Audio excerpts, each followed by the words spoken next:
What is the world's worst peacetime maritime disaster? It is not the sinking of the Titanic.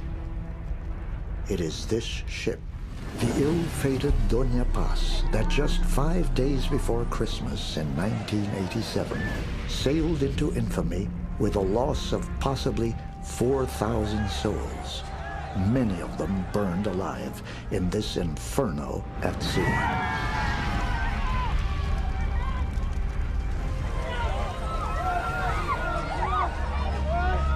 How can a passenger ferry sailing in calm water end up as Asia's Titanic?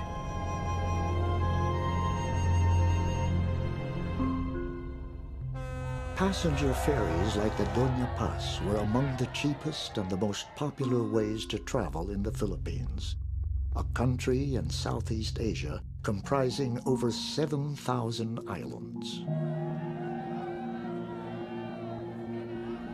Just 5 days before Christmas, hundreds of people boarded the Doña Paz for a 24-hour voyage that will take them from the island of Leyte to the capital of the Philippines, Manila. The Doña Paz was authorized to carry a maximum load of 1,518 passengers. But on the night of the accident, survivors say there may have been more than 4,000 people on board. Up to 4 people shared makeshift cots, while hundreds sat on the floor of the 3-deck ship. A machine gunner and survivor of many battles in the provinces, Luzgardo Nieto was looking forward to a family reunion in Manila. It was so crowded, Luzgardo Nieto said, the Doña Paz tilted to one side. Before I rode the ship, I noticed it was tilted to one side. I told myself it must really be loaded, but it could not be avoided since it was nearing Christmas. It was really tilted. Inside the ship, there was no room for the people to move. Many of the passengers that boarded the Doña Paz were entire families with young children. It was going to be an exciting adventure for Aludia Baksal, only 18 years old. She decided to skip her Christmas party at school and join her father, Salvador, to spend Christmas in the country's capital. But only minutes into the voyage, Aludia realized the journey itself would be far from glamorous. There were so many people. We were like cockroaches or ants. There were just so many of us. People were getting restless. The children were crying and it was very noisy. There was a family beside me. I felt for the children because this family was crammed into one cot and they had so much luggage.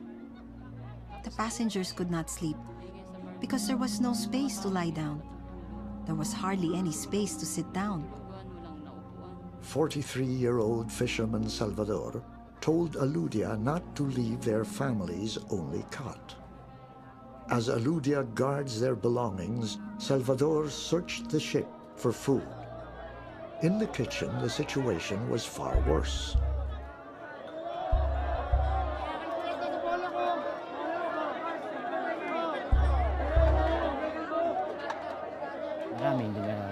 It was a struggle to get food, so many passengers didn't get to eat. Those who were weak, old, not as alert as the rest, and those who had a hard time walking, those people went without food because they had no choice. They suffered through it.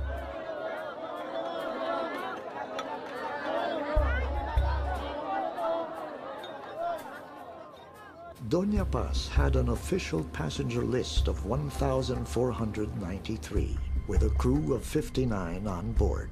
But the list may not have included as many as 1,000 children below the age of 4, and many passengers who paid their fare after boarding. Pedro Surima was only 17 at that time. He had come aboard without a ticket. They didn't count all the passengers because the crowd just got too big.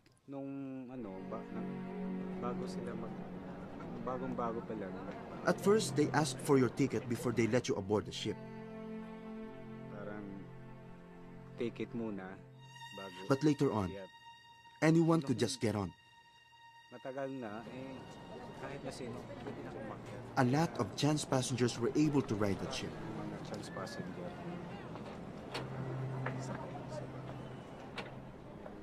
Like many other passengers, Pedro Surima's name would not appear in the ship's manifest.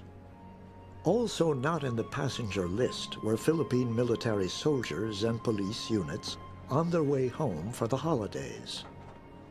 They came aboard in the hundreds, some still bearing weapons and wearing their uniforms. Lutgardo Nieto was one of them.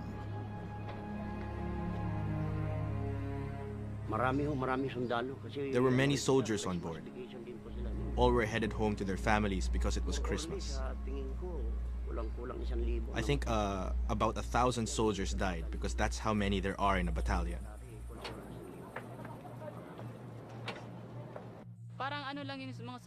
There were many soldiers on board. I know because they were still in uniform. They walked around the ship carrying their rifles. There were a lot of them.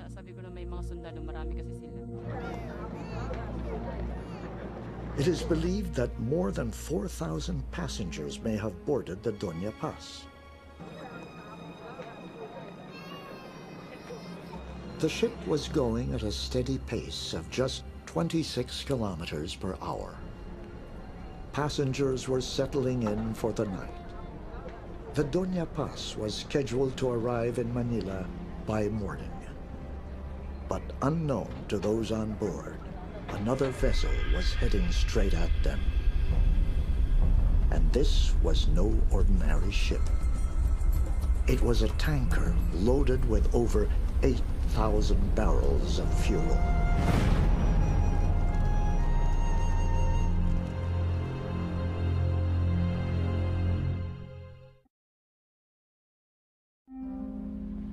Just 5 days before Christmas, the Doña Paz crashed into the record books as a disaster even greater than the sinking of the Titanic.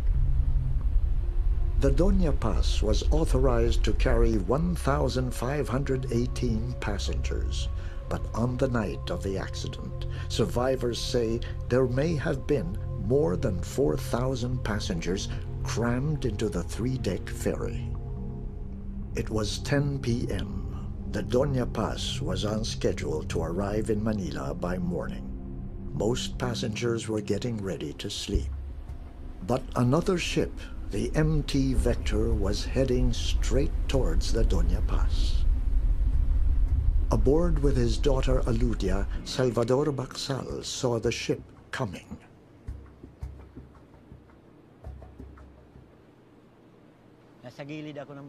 I was standing on the side of the ship near the gangway. I was peeing. I noticed that ship immediately. I thought it was a fishing boat because it appeared small and with many lights.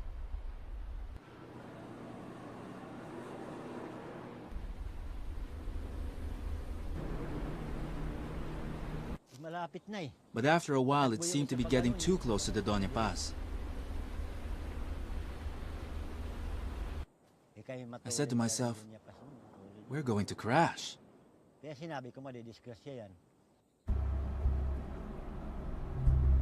Three close friends from the province, Almario Balanay, Generoso Batola, and Morris Apura, decided to sleep on the roof deck under the stars.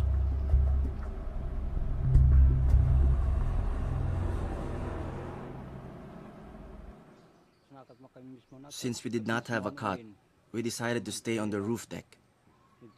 The three of us were on the roof deck all day until evening.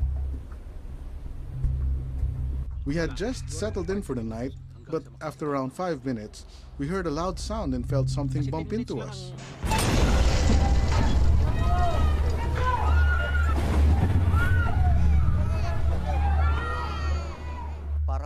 I heard a huge sound, almost like thunder. I immediately got up.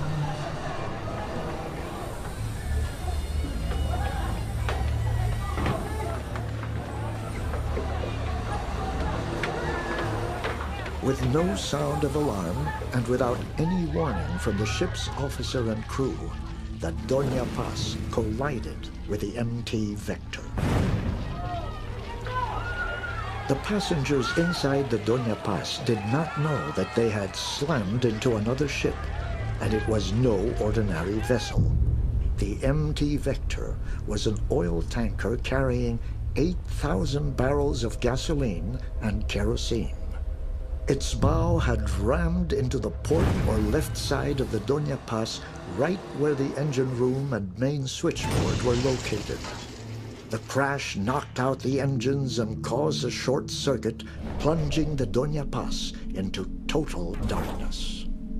Military soldier Lutgardo Nieto was on the upper deck when he heard the crash. It sounded like steel going clang, clang.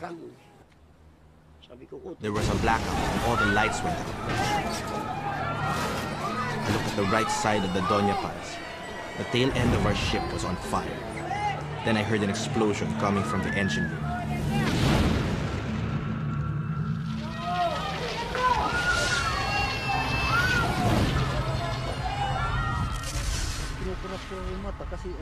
I kept blinking and rubbing my eyes, thinking I was dreaming. I ran to the other side and saw a smaller ship burning. We ran towards the side of the ship to see what was going on. We saw the ship burning.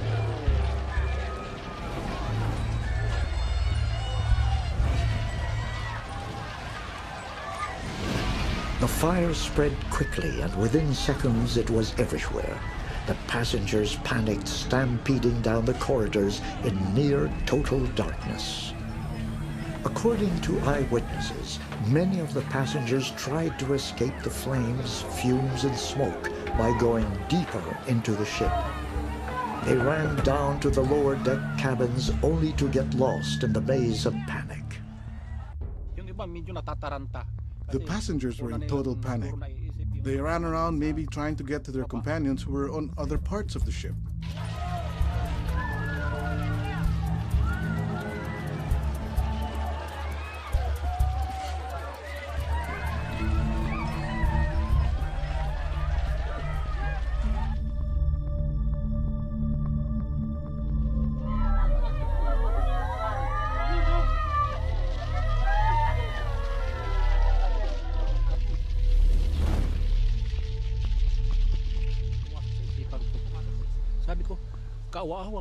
I felt so much sorrow.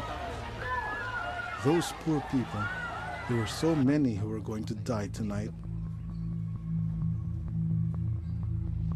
While some passengers were trapped inside the burning ship, hundreds of others near the ship's railings jumped overboard.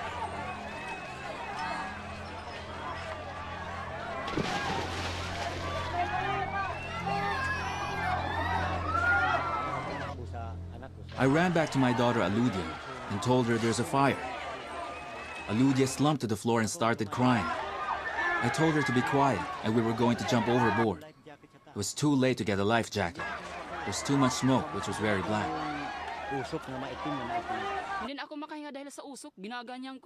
I could not breathe from the smoke. The smoke was thick, very black. I felt that I would die. I saw Papa getting ready to jump. I held on to his shoulder. He gave me a look that said, "Hang on, we're going to jump."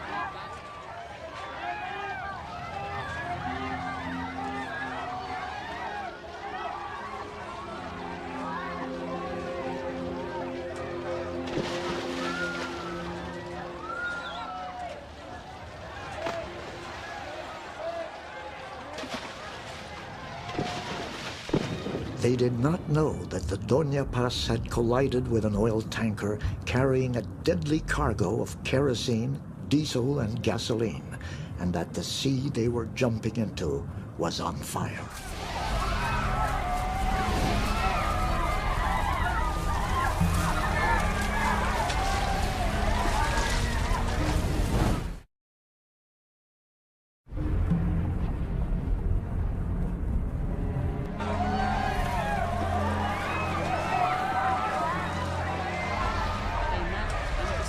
thought to myself, this is an inferno. A fire in the middle of the sea. We would probably die here.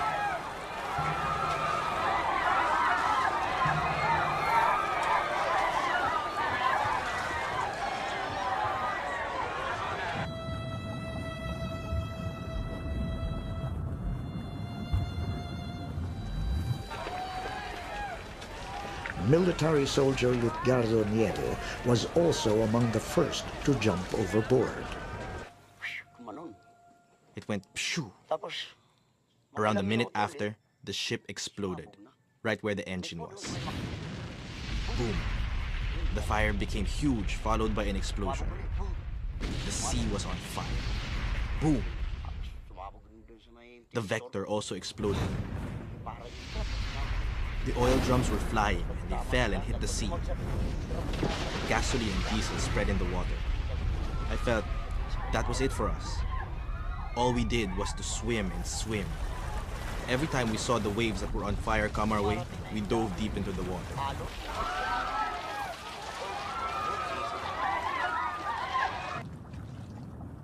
Hundreds of passengers were able to jump overboard, including the trio of Almario Balanay, Generoso Batola, and Morris Apura.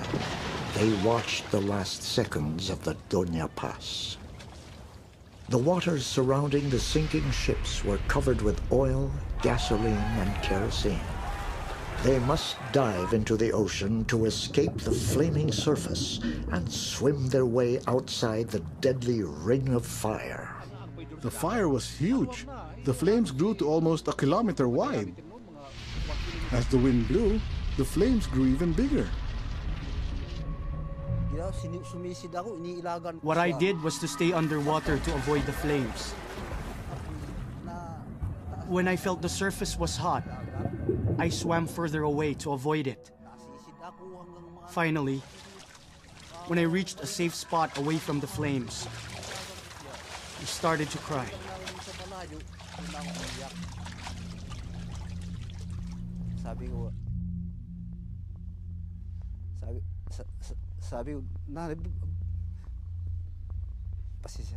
I was crying, asking myself why this happened. I wanted to take the bus. If only we had taken the bus. I was grieved because I swam by the body of a child. He looked around 3 years old to me. His body was burnt from the fire. I touched the child's head, but his eyes were not moving. I lifted him twice, but he did not move. So I let him go. I was overwhelmed with sadness because of that.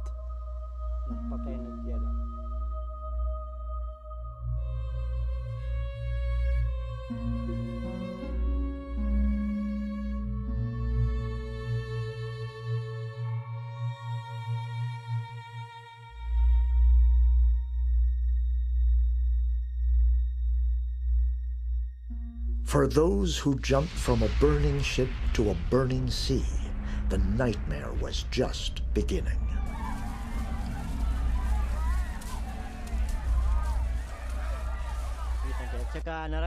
Under the sea, you could feel the heat from the fire above. Your body would feel it was boiling. I thought I would explode from the heat.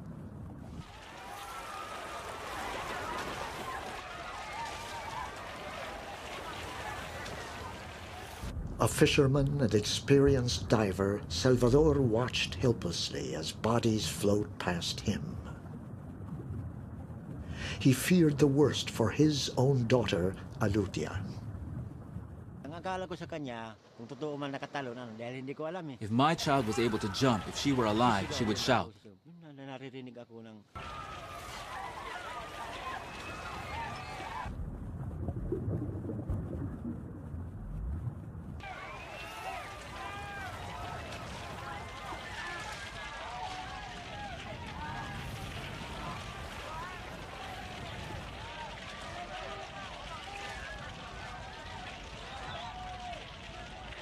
I thought of killing myself.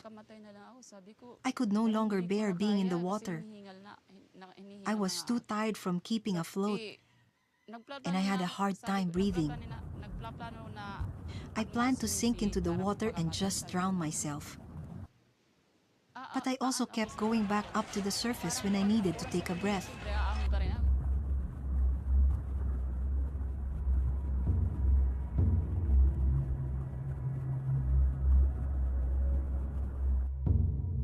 My face got burned, my hands got burned here, and here too.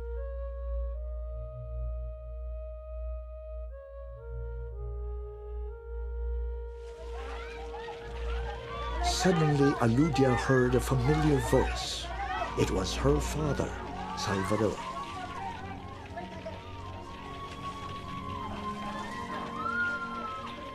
I heard my father's voice. I shouted, "Papa!" He was shocked to hear my voice. I'm here, Alud. Where are you? I replied, "Over here." Where are you? Papa was surprised that I was just near him. He grabbed hold of my hand, but it was burned and my skin just peeled right off. It was very painful. I asked him not to touch my hand. Reunited with his daughter in the burning water, Salvador felt a surge of relief and a strange sense of peace. It flashed across my mind that I was ready to die at that moment. I finally found her and heard her voice again. We could now die together. In the meantime, I vowed never to leave her side. They would swim for more than an hour in what seemed like an endless wait for rescue that was nowhere in sight.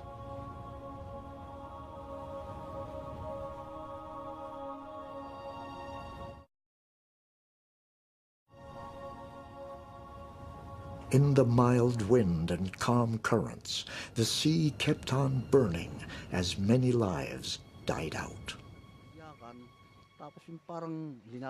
I heard screaming and crying, especially when the people caught fire. Then, the crying stopped. Later, we heard moaning, and then there was silence.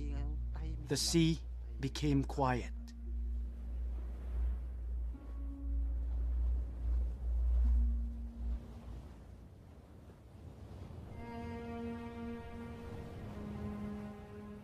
In the days to come, the real horror of the tragedy became clear.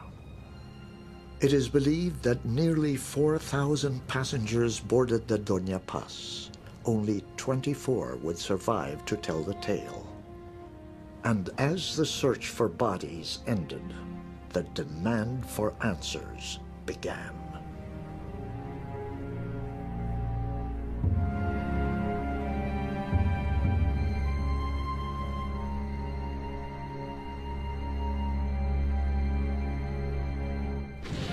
It was the world's worst peacetime maritime disaster, a collision between the passenger ferry Doña Paz and an oil tanker in the Philippines.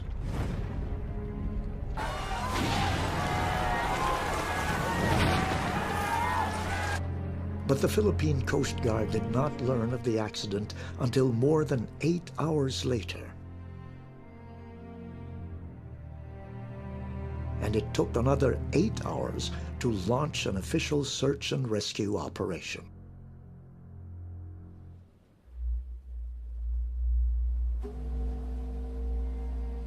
Luckily, help arrives in the form of a passing ship, the Don Claudio.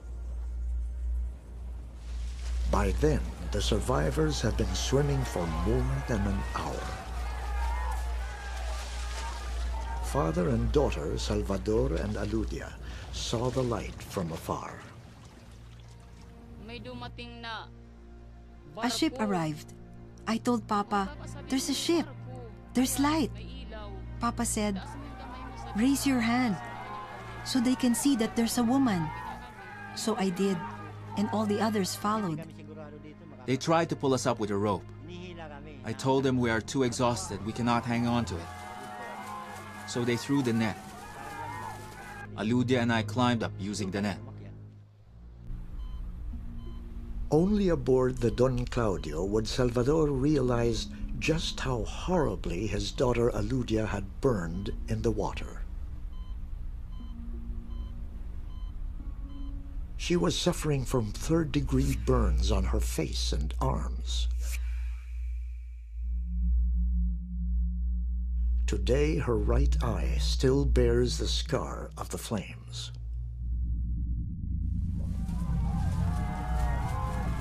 The trio of Almario Balanay, Generoso Batola, and Morris Apura would reunite aboard the Don Claudio.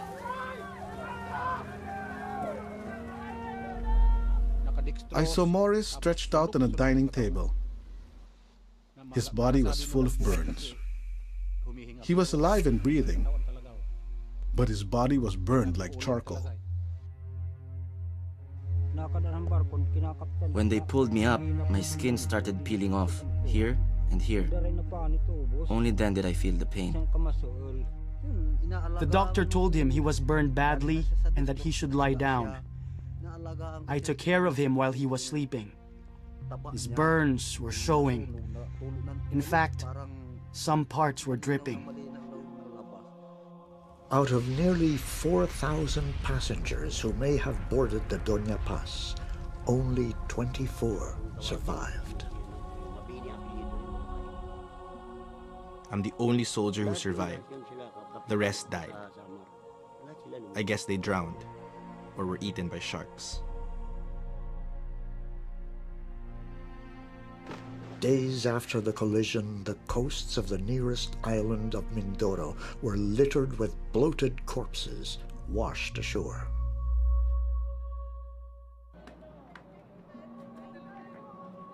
Villagers dug holes in the sand to bury them. Black with burns and slick with oil, the bodies were mangled and almost naked. Small fishing boats also came to shore with bodies trapped in their fishing nets.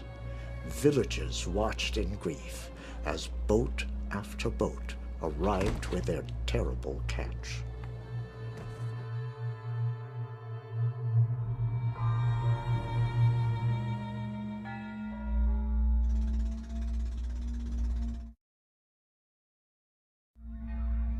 Grief-stricken and outraged relatives stormed the office of the Sulpicio Shipping Lines, owner of the Doña Paz.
Many names of the missing would not appear in the ship's manifest. Relatives were shocked when Sulpicio Lines declares that the ferry was not overcrowded. The number of passengers as officially certified by the Coast Guard after a head count is 1,493. It is not true that the vessel was overcrowded. But the lawyer for oil tanker MT Vector asserts that overcrowding on the Doña Paz was a crucial factor. This vessel is overloaded. The maneuverability of this vessel is very difficult in the sense that you cannot easily move this or turn this left or right. Why? Because it may least. No? You're saying now that overloading may actually be a crucial thing in this? Yes, it's a crucial thing. But this tanker did not realize that this vessel could no longer avoid them, no? Because all the time this tanker believes that it will turn, no? Yeah. But because of the difficult maneuverability of this vessel, what happened is they could not turn anymore. There were 1,493 passengers on board. Now, aside from that, the number of people on board did not have any causal connection with the collision itself. Official investigators from the Board of Marine Inquiry soon realized that answers would not come easily. All of the officers on board the Doña Paz were killed in the collision. 2 crew members from the Vector survived, but both had been asleep when the crash happened. For answers, investigators looked to the past, and the Vector had an interesting history. A ship captain who had piloted the MT Vector told investigators that the steering rudder was defective and difficult to maneuver. So difficult that it took 2 people to manually steer the wheel. With the defective steering rudder, the Vector would have approached the MV Doña Paz, zigzagging like a snake in the water. The zigzagging motion would have been confusing, especially in the night, when sea vessels use different colored lights to signal their position to oncoming ships. When the Vector shows the green light, it indicates that it will pass by the right side of the Doña Paz. A red light would indicate that it is moving towards the left side of the Doña Paz. And the white light shows that it's heading straight on. Because the Vector steered from left to right, the Doña Paz would see lights that suddenly change from red to white, green and white, then back to red and white, confusing the watch officer aboard the Doña Paz.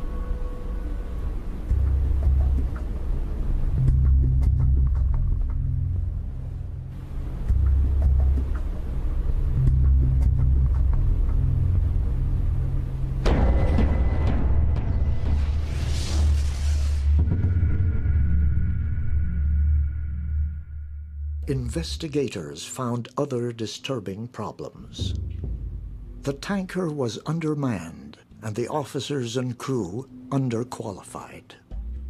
The Vector's master did not have a chief mate license and was only licensed to serve as second mate.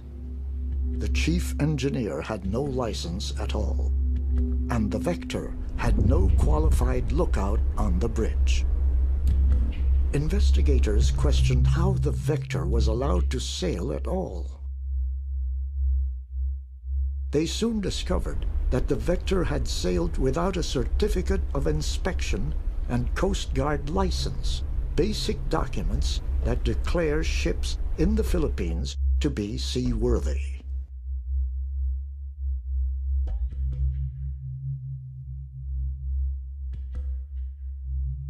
The evidence mounted against the Vector, but one crucial point mystified experts. Even if the Vector had approached in a winding motion, why didn't the Doña Paz simply avoid it? The international rules at sea state that if 2 ships are on high risk of a head-on collision, each must alter her course to starboard or right side to avoid each other.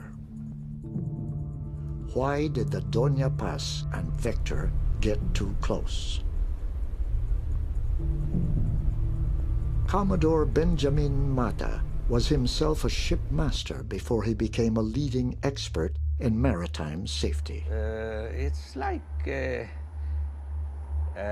turtle ramming into the belly of a porpoise.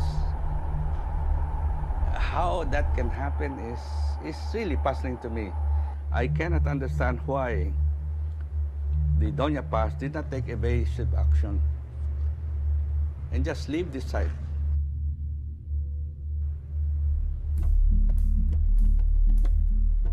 The ships were moving slow, the Doña Paz at 26 kilometers per hour, the Vector at 8 kilometers per hour. They were surrounded by wide open sea, plenty of space to avoid a crash. Could it be that no one was watching? The officer on watch on the tanker might have fallen asleep. In the same manner, the officer on watch on the Doña Paz also could have fallen asleep. Because why did he allow his ship to come very close to the tanker? When you have so much space on both sides to maneuver, to get out of the way of this ship that is showing a different set of lights every 5 minutes. All the officers and crew of the Doña Paz went down with the ship, and the whole truth may never be known. Experts also wondered why the Doña Paz and Vector did not communicate with each other just before the crash. Well, that again is a requirement. It's an international requirement that all ships must be equipped with VHF radio.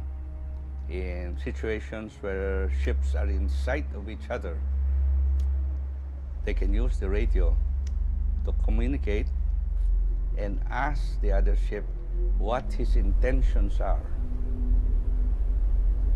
And this should be done long before a possible collision will occur. The Vector was discovered to have an expired radio license, and the radio license of Doña Paz turned out to be fake.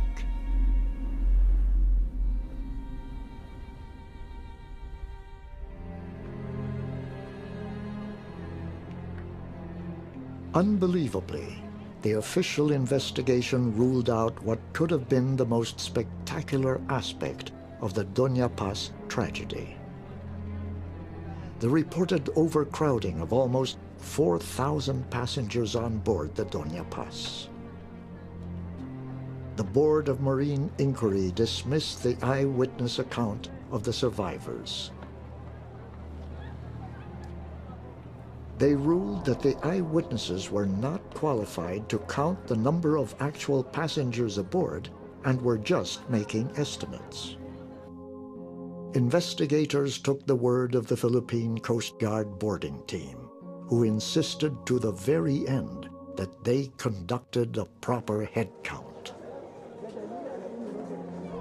Many were shocked that Sulpicio Lines was not held liable for the possible overloading of the Doña Paz. The ruling drew howls of protest from the relatives of unlisted and still missing passengers. Families of each victim received $400 from Sulpicio Lines as compensation. Those who were not on the ship's manifest got nothing. Vector lawyer Jose Sison points out a potential conflict of interest in the official investigation. The Board of Marine Inquiry, or BMI, was under the umbrella of the Philippine Coast Guard, the same body responsible for ensuring proper passenger loads on ferries. I think BMI can come up with that conclusion only. The BMI is under the Philippine Coast Guard, no? So the only way they could exculpate the Philippine Coast Guard is to exonerate Sulpicio. Why? Because if they find all these violations of Sulpicio, these are violations committed by Sulpicio because it was allowed by Coast Guard. But according to the Philippine Board of Marine Inquiry, even if the Doña Paz was overcrowded, this scenario had nothing to do with the collision. We have been saying all along that the cause of the tragedy is not overcrowding or overloading of the vessel. The cause of the tragedy, let's face it, is the collision. Now, the center of focus should be who is at fault in that collision? And then we go into the minor issue, which is overcrowding. Ultimately, investigators put the blame on the vector.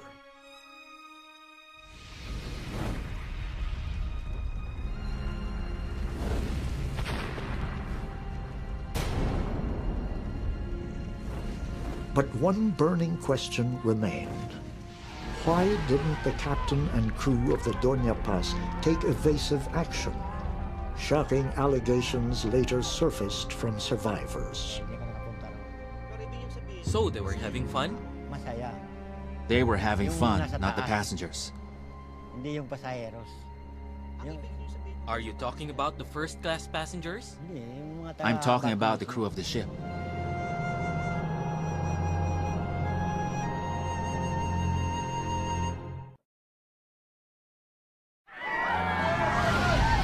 In the greatest sea disaster to ever happen in peacetime, a passenger ferry collided with an oil tanker. There were only 24 survivors, and the world still looked to them for answers about what truly happened aboard the Doña Paz. But the survivors would have more questions, each more troubling than the last. Witness told investigators about the party being held aboard the Doña Paz just minutes before the crash. Nakita ko sa taas yung gabi na yun. I heard music and laughter. I guess there was dancing up there. So they were having fun? That's what I noticed. Who was having a party? They were having fun, not the passengers.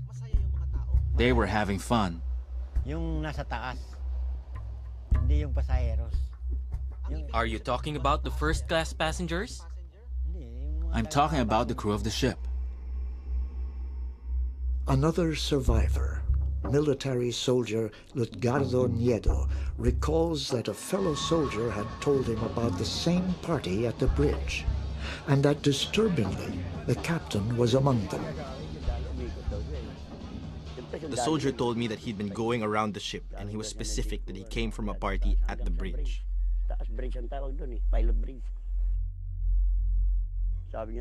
He said, "Do you know that the captain is there at the party?" I thought he meant a military captain. But he said, "No, I mean the captain of the ship. He's at the party." I told him not to mind so much because I'm sure a chief mate relieved the captain. But after a few minutes, we crashed. I thought to myself, what the soldier told me must have been true. Who was manning the bridge when the accident happened? Was it a qualified officer? According to some survivors, an apprentice mate may have been steering the ship.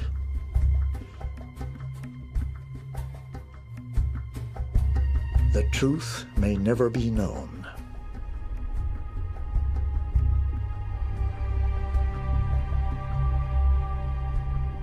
In the years after the Doña Paz tragedy, shipping disasters continued to plague the Philippines.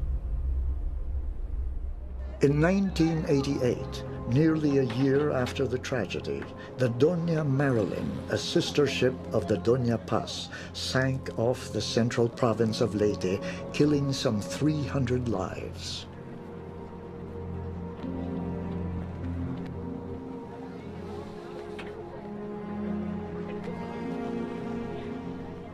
Were no lessons learned from one of the world's worst maritime disasters?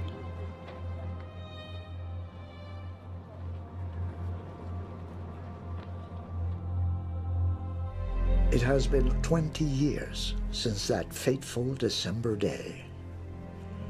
But for the survivors, those terrible memories will never fade.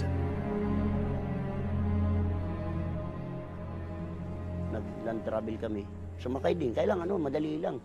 From Matnong to Alin lang eh. These days, traveling by land or air is easy and a lot faster.